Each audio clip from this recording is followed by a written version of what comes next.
நலமான வாழ்வே நிறைவான பெருஞ்செல்வம். கால ஆணி அப்படி சொல்ல நம்ம கேட்டிருப்போம். இந்த கால ஆணி, மங்கு, மருன்னு சொல்லுவாங்க. இதெல்லாம் சற்று அதிகமாக வர்றது, அடிக்கடி வருவது அப்படிலாம் ஒருத்தருக்கு நடந்ததுன்னா அதோட அறிகுறி என்ன தெரியுங்களா?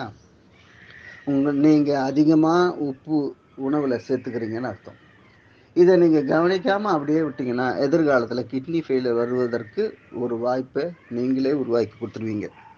அதனால் உப்பின் அளவை குறைச்சிங்க. உப்பில்லா பண்டம் குப்பையிலேன்னு சொன்னாங்க பெரியவங்க. சொன்னால் அவங்க சொன்னது இந்த கடல் உப்பை அல்ல, நாம் சாப்பிட்ற கடல் உப்பை சொல்லலை.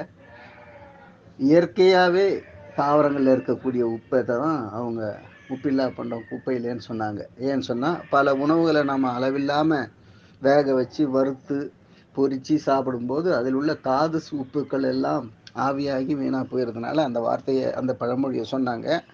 அதையும் இதையும் போட்டு குழப்பிக்காதீங்க. உப்பை மிக குறைந்த அளவில் சாப்பிட்றது தான் உடம்புக்கு நல்லது. அதுவும் காலாணி அடிக்கடி வர்றவங்களுக்கு, நிறைய வர்றவங்க ரொம்ப கவனமாக இருக்கணும். அதற்கு ரொம்ப உதவியாக இருக்கக்கூடிய காய் எதுன்னு கேட்டிங்கன்னா, கத்திரிக்காயை உணவில் சேர்த்துக்கிட்டுறது நல்ல பயனை தரும். இந்த நல்ல தகவல் 4 பேருக்கு தெரியணும்னு நினச்சிங்கன்னா ஷேர் பண்ணுங்கள். அன்புடன் காஞ்சி முகிலன்.